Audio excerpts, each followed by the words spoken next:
Welcome to Pratap classes. दोस्तों, Pratap classes के YouTube channel पर आपका स्वागत है।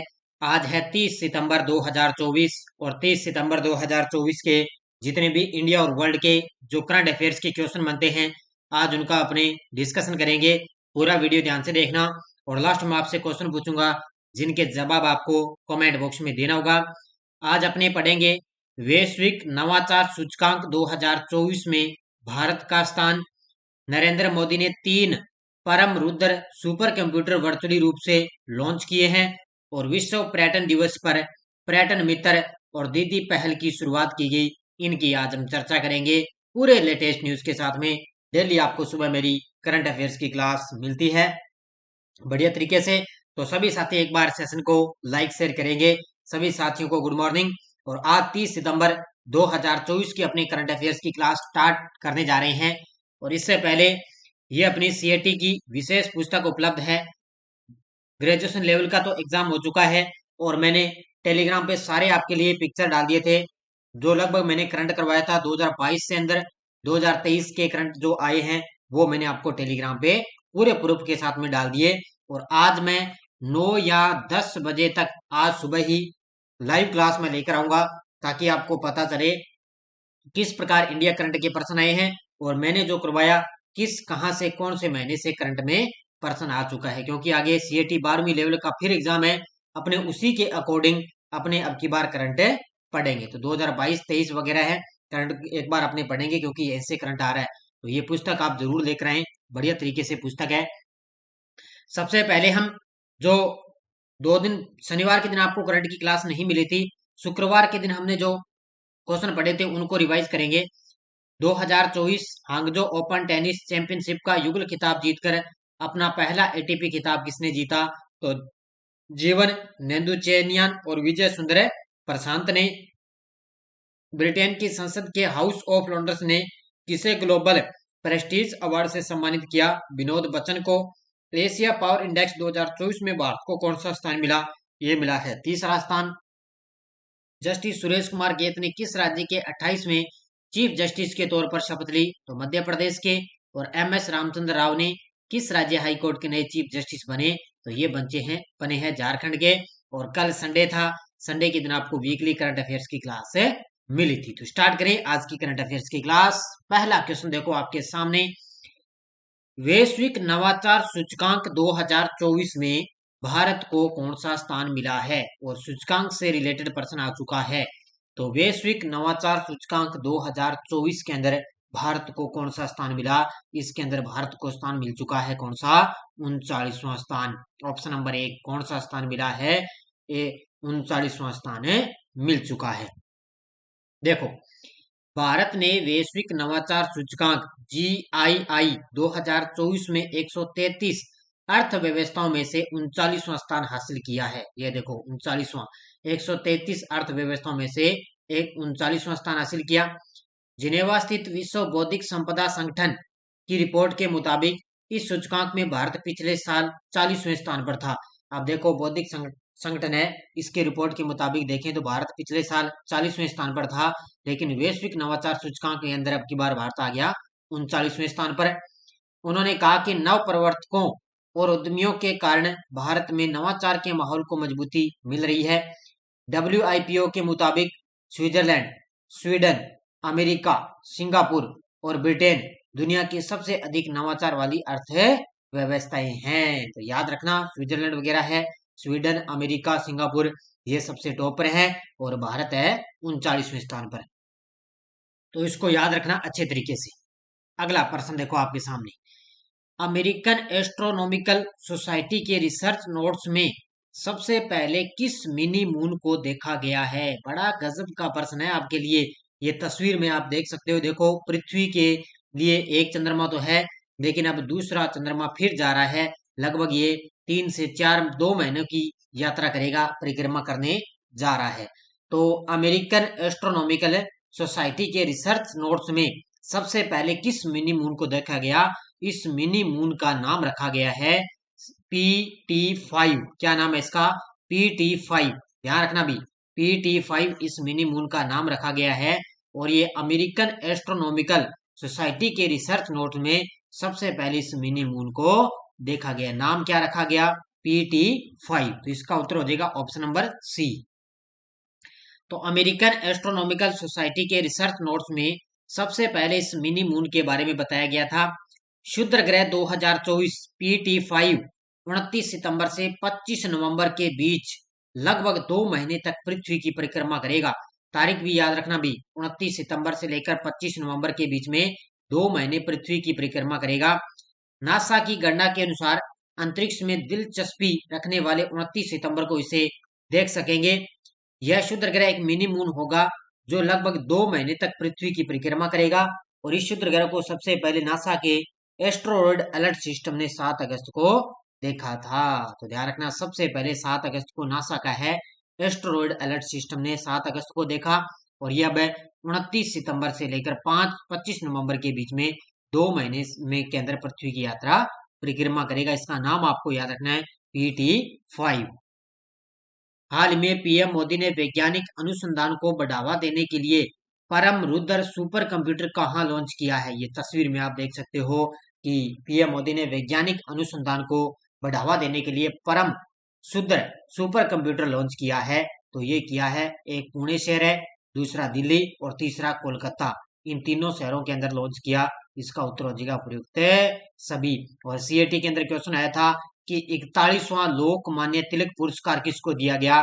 तो वो दिया गया था नरेंद्र मोदी को। और ये देखो 2022 का करंट का प्रश्न आया था सीएटी के अंदर, बड़ा गजब का, कि 41वां लोकमान्य तिलक पुरस्कार किसको दिया गया? नरेंद्र मोदी को।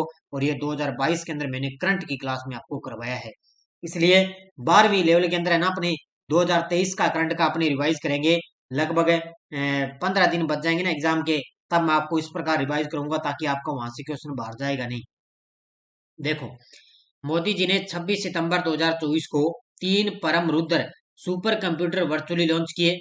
इसके अंदर वंचितों को सशक्त बनाने के लिए तकनीकी प्रगति के महत्व पर जोर दिया है। राष्ट्रीय सुपर कंप्यूटिंग मिशन NSM के तहत स्वदेशी रूप से विकसित इन उच्च प्रदर्शन कंप्यूटिंग सिस्टम को 130 करोड़ की लागत से पुणे, दिल्ली और कोलकाता में रणनीतिक रूप से तैनात किया गया है। तो बड़ा गजब का पॉइंट है। 3 परम रुद्र सुपर कंप्यूटर कहां पर लॉन्च किए? पुणे के अंदर, दिल्ली और कोलकाता के अंदर लॉन्च किए। किसने? मोदी जी ने। किस मंत्रालय ने विश्व पर्यटन दिवस के अवसर पर पर्यटन मित्र और दीदी पहल का शुभारंभ किया है? तो अभी हाल ही में 27 सितंबर को विश्व पर्यटन दिवस मनाया गया। कब है? 27 सितंबर को विश्व पर्यटन दिवस मनाया गया। उसी के उपलक्ष्य पर पर्यटन मित्र और दीदी पहल की शुरुआत की है पर्यटन मंत्रालय ने। तो नाम से ही पता चल रहा है किसने की है? पर्यटन मंत्रालय ने। तो विश्व पर्यटन दिवस के अवसर पर पर्यटन मंत्रालय ने पर्यटन मित्र और पर्यटन दीदी नामक एक जिम्मेदार पर्यटन पहल की शुरुआत की है, जिसका उद्देश्य पूरे भारत में पर्यटकों के अनुभव को बेहतर बनाना है। इसका मुख्य उद्देश्य ये है भी, जो पूरे भारत के अंदर जितने भी पर्यटक हैं उनके अनुभव को बेहतर बनाना। इसका उद्देश्य स्थानीय समुदायों, विशेष रूप से महिलाओं और युवाओं को अपने गंतव्यों के राजदूत और कहानीकार के रूप में सेवा करने, आतिथ्य और स्वच्छता और स्थिरता को बढ़ाने के लिए सशक्त बनाने इसका मुख्य उद्देश्य है। अब इसके देखो 6 कार्यक्रम चलाए गए थे। इस कार्यक्रम के अंदर 6 पर्यटन स्थलों में चलाया गया था, यानी कि 6 शहर कौन कौन से थे, पर्यटन स्थल थे वो कौन कौन से थे? एक है ओरछा मध्य प्रदेश, गांडीकोटा आंध्र प्रदेश, बोध गया बिहार, आइजोल मिजोरम, जोधपुर राजस्थान और श्री विजयपुरम अंडमान और निकोबार द्वीप समूह है। तो यहाँ पर चलाए गए थे। और विजयपुरम आपको पता है अंडमान निकोबार जो पोर्ट ब्लेयर था उसका नाम बदल दिया ना, विजयपुरम कर दिया। तो इन 6 शहरों के अंदर पर्यटन स्थलों पर यह कार्यक्रम चलाया गया था। भारत विशिष्ट फैशन ट्रेंड बुक परिधि 24x25 वीडियो NXT का द्विभाषी वेब पोर्टल और AI टैक्सोनॉमी ई बुक किसने लॉन्च की है?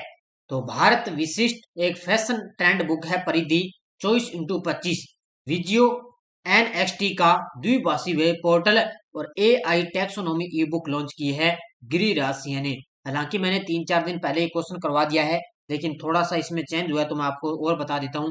तो ये कहां पर किसने किया है? गिरिराज सिंह ने इसको लॉन्च किया है। मैंने बताया था ना कपड़ों के लिए फैशन वगैरह डिजाइन लॉन्च किया गया। तो केंद्रीय कपड़ा मंत्री गिरिराज सिंह ने 5 सितंबर 2024 को केंद्रीय विदेश और कपड़ा राज्य मंत्री पवित्रा मार्गेरिटा के साथ मिलकर भारत विशिष्ट फैशन ट्रेंड बुक परिधि 24x25 और विजयो एनएक्सटी का द्विभाषी वेब पोर्टल और एआई टैक्सोनॉमी ई बुक लॉन्च किया है। तो इसके साथ में देखो ये फैशन वाला भी लॉन्च कर दिया और साथ में एआई टैक्सोनॉमी ई बुक भी लॉन्च की है। विजयो नेक्स्ट ने पहले ही 60 से अधिक माइक्रो ट्रेंड रिपोर्ट, 10 से अधिक close to season trend report और 3 शोध पत्र और भारतीय परिधान श्रेणियों पर पहली एआई टैक्सोनॉमी पुस्तक तैयार की गई है। तो ये बड़ा गजब का पॉइंट है, इस प्रकार का भी क्वेश्चन आ सकता है, तो ध्यान में रखना इसको। हाल ही में किसने एशियाई सर्वोच्च लेखा परीक्षा संस्थानों के संगठन की अध्यक्षता संभाली है? हाल ही में किसने एशियाई सर्वोच्च लेखा परीक्षा संस्थानों के संगठन की अध्यक्षता संभाली? तो ये संभाली है गिरीश चंद्र मुर्मू ने। ऑप्शन नंबर बी, किसने? गिरीश चंद्र मुर्मू। ये तस्वीर में आप देख सकते हो, इन्होंने एशियाई सर्वोच्च लेखा परीक्षा संस्थानों के संगठन की अध्यक्षता संभाली है। तो भारत के नियंत्रक एवं महालेखा परीक्षक CAG गिरीश चंद्र मुर्मू ने 25 सितंबर 2024 को आधिकारिक तौर पर 2024 से लेकर 27 की अवधि के लिए एशियाई सर्वोच्च लेखा परीक्षा संस्थानों के संगठन की अध्यक्षता संभाली। कब से लेकर? 2024 से लेकर 2027 तक। ASOSAI यानी कि एशियाई सर्वोच्च लेखा परीक्षा संस्थान की 16वीं असेंबली के दौरान महत्वपूर्ण बदलाव पर प्रकाश डाला गया और एशिया भर में 48 सर्वोच्च लेखा परीक्षा संस्थानों को शामिल करने के लिए अपनी सदस्यता का विस्तार किया है। यानी कि एशिया भर के जितने भी जो 48 सर्वोच्च लेखा परीक्षा संस्थान है उनको शामिल करने के लिए सदस्यता स्वीकार की गई है। हाल में कहां पर 20,942 फीट ऊंची एक चोटी का नाम दलाई लामा के नाम पर रखा गया है? देखो नाम फिर चेंज हो रहे हैं, किसी के क्या नाम पर, किसी व्यक्ति के नाम पे रखा जा रहा है। देखो तो 20,942 फीट की ऊंचाई पर एक चोटी है, अब इसका नाम कर दिया दलाई लामा के नाम पर रखा गया और है कहां पर? ये अरुणाचल प्रदेश के अंदर। कहां पर है? और CAT के अंदर एक प्रश्न आया था, सेला सुरंग, याद होगा किसी को दिया होगा सेला सुरंग, जो इसके अलावा अरुणाचल प्रदेश में थी, ध्यान रखना। 28 सितंबर की फर्स्ट शिफ्ट में आया था सेला सुरंग वाला, अरुणाचल प्रदेश में है वो। और अभी 20,942 फीट ऊंची एक चोटी का नाम दलाई लामा के नाम पर रखा गया, कहां पर है? अरुणाचल प्रदेश। तो राष्ट्रीय पर्वतारोहण और साहसिक खेल संस्थान की एक टीम ने अरुणाचल प्रदेश के तवांग भी जिला आया था, पश्चिमी कामेंग इलाके में स्थित हिमालय के गोरीचेन रेंज में एक अनाम और अनछुई यानी कि 6383 MSL या 20,942 फीट ऊंची चोटी पर सफलतापूर्वक चढ़ाई की। यानी कि एक प्रकार की टीम गई है वहां पर, ठीक है। तो वहां पर हिमालय के गोरीचेन रेंज में एक अनाम और एक अनछुई टीम ने परम पावन 6वें दलाई लामा रिकचेन तस्यांग यांग ग्यातसो के सम्मान में इस चोटी का नाम तसांग यांग ग्यातसको पीक रखे। यानी कि इसका नाम पहले ये था, लेकिन अब इसको दलाई लामा के नाम से आगे जाना जाएगा। तवांग पश्चिमी कामेंग क्षेत्र में अरुणाचल प्रदेश हिमालय की गोरीचेन श्रृंखला में समुद्र तल से ये 6383 मीटर की ऊंचाई पर स्थित है। तो ये भी पॉइंट आपको याद रखना है, बस ये थोड़ा नाम एक दो बार पढ़ोगे ना आपके अच्छे तरीके से याद हो जाएगा। दक्षिण पूर्व एशिया के किस देश में समलैंगिक विवाह को कानूनी दर्जा मिला है? दक्षिण पूर्व एशिया के किस देश में समलैंगिक विवाह को कानूनी दर्जा मिला? तो ये मिला है थाईलैंड देश को। किसको मिला है? थाईलैंड देश को मिला है। इससे पहले दो देश और हैं, इससे पहले ताइवान और नेपाल को मिल चुका है ना। तो थाईलैंड, ताइवान और नेपाल के बाद में थाईलैंड है वो समलैंगिक विवाह को अनुमति देने वाला एशिया का तीसरा देश बन गया है। यह विधेयक किसी भी लिंग के विवाह भागीदारों को पूर्ण कानूनी, वित्तीय और चिकित्सा अधिकार प्रदान करता है। तो समलैंगिक विवाह के बारे में तो आप जानते ही होंगे। तो ये एशिया का तीसरा देश कौन सा बन गया? थाईलैंड। थाईलैंड के ऐतिहासिक विवाह समानता विधेयक को आधिकारिक तौर पर कानून में लिखा गया था कि समलैंगिक जोड़ों को कानूनी रूप से विवाह करने की अनुमति मिल चुकी है। यानी कि समलैंगिक जोड़ों को कानूनी रूप से विवाह, यानी कि कानून ने अगर इजाजत दे दी तो वो दोनों विवाह करने की उनको अनुमति होगी। और ऐसा करने वाला एशिया का तीसरा देश बन गया थाईलैंड। पहला देश बना था नेपाल, दूसरा ताइवान और तीसरा थाईलैंड बन गया। कौन सा देश वैश्विक भ्रष्टाचार विरोधी गठबंधन के नेतृत्व में शामिल हुआ है? कौन सा देश है वैश्विक भ्रष्टाचार विरोधी गठबंधन के नेतृत्व में शामिल हुआ? तो वो शामिल हो चुका है अपना देश भारत। ऑप्शन नंबर डी, कौन सा शामिल हो गया? अपना देश है भारत। तो भारत को 15 सदस्यीय ग्लोबली संचालन समिति के लिए चुना गया है, जो भ्रष्टाचार से निपटने और संपत्ति वसूली पर ध्यान केंद्रित करता है। तो इस प्रकार भी करंट में प्रश्न आ सकते हैं, क्योंकि आपको पता है, अब एक भी अगर अपने सोचते हैं भी इस प्रकार का करंट का प्रश्न नहीं आएगा, ये तो इस प्रकार की आते पूछते नहीं है, लेकिन वो एग्जामिनर उठाता है। तो यह निर्णय 26 सितंबर 2024 को बीजिंग में एक बहुस्तरीय मतदान प्रक्रिया के बाद एक पूर्ण सत्र के दौरान दिया गया था। ग्लोबली नेटवर्क की शुरुआत G20 की पहल के रूप में हुई थी और 2020 में भारत ने इसका समर्थन भी दिया था और भारत इसके अंदर अब शामिल भी हो चुका है।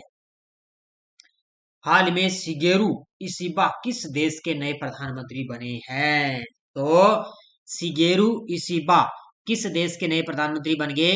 तो ये बनने जा रहे हैं जापान देश के। मैंने बताया था ना, जापान के जो फूमियो किशिदा है, कौन है? जापान के फूमियो किशिदा हैं, उन्होंने अपने पद से इस्तीफा देने के लिए इस्तीफा दे दिया है और अब अगले प्रधानमंत्री बनने जा रहे हैं जापान के शिगेरू इशिबा बनने जा रहे हैं। ये तस्वीर में आप देख सकते हो। तो पूर्व रक्षा मंत्री शिगेरू इशिबा, ये पूर्व रक्षा मंत्री हैं। जापान की सत्तारूढ़ पार्टी ने अपना नेता चुन लिया और वह प्रधानमंत्री के रूप में अगले सप्ताह कार्यभार संभालेंगे। पार्टी का नेता चुना जाना प्रधानमंत्री पद का टिकट है, क्योंकि इस समय संसद में लिबरल डेमोक्रेटिक पार्टी के सत्तारूढ़ गठबंधन का बहुमत है। पार्टी आपसे पूछे कौन सी है? लिबरल डेमोक्रेटिक पार्टी के नेता हैं। जापान के वर्तमान प्रधानमंत्री किशिदा और उनके कैबिनेट मंत्री पद से इस्तीफा दे चुके हैं, तो इन्होंने इस्तीफा दे दिया है वही, और अब आगे प्रधानमंत्री कौन बनेंगे? शिगेरू इशिबा बनने जा रहे हैं। ये टेलीग्राम ग्रुप है, कोई सूचना आती है, कोई लिंक आता है, और सीएटी के अंदर जो मैंने करवाया, जो प्रश्न आए करंट के, वो मैंने चारों के चारों पारियों के अंदर वो इस टेलीग्राम ग्रुप पे डाल दिए हैं। तो जिस भी विद्यार्थी को डाउट है तो टेलीग्राम ग्रुप में आराम से मिलान कर लेना जो मैंने करवाया, और आज मैं पूरी कोशिश करूंगा कि 9 से 10 बजे के बीच में मैं लाइव आने वाला हूँ।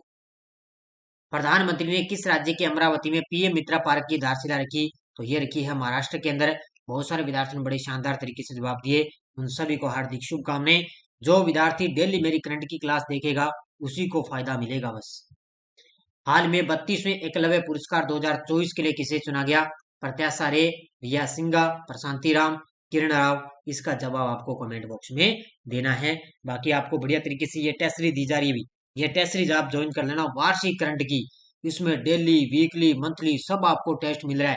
तो डेली, वीकली, मंथली, वीकली जैसे कल संडे था तो वीकली टेस्ट आज आपको मिल जाएगा, डेली आपको टेस्ट मिल रहा है, मंथली टेस्ट आपको मिलेगा, मंथली क्लास आपको मिलेगी, मंथली पीडीएफ आपको इसके अंदर मिलेगी। तो ये वार्षिक करंट की आप टेस्ट सीरीज है ज्वाइन कर सकते हो, तो बढ़िया तरीके से। और पशु परिचर की अपनी ये टेस्ट सीरीज चल रही है, मात्र 50 रुपए के अंदर आपको भारत और राजस्थान का करंट मिलेगा। जो नानक क्लासेस पर 9 बजे आपको 8 बजे करंट की क्लास मिलती है ना मंथली, वो इंडिया और राजस्थान, उनके टेस्ट भी आपको यहाँ पर अपलोड है किए जा चुके हैं। तो आगे से आपको 1 अक्टूबर के बाद में क्लास मिलनी स्टार्ट हो जाएगी। तो ये थी आज की अपनी करंट अफेयर्स की क्लास। तो सभी साथी वीडियो को एक बार जाते जाते लाइक शेयर करेंगे। धन्यवाद। जय हिंद, जय भारत।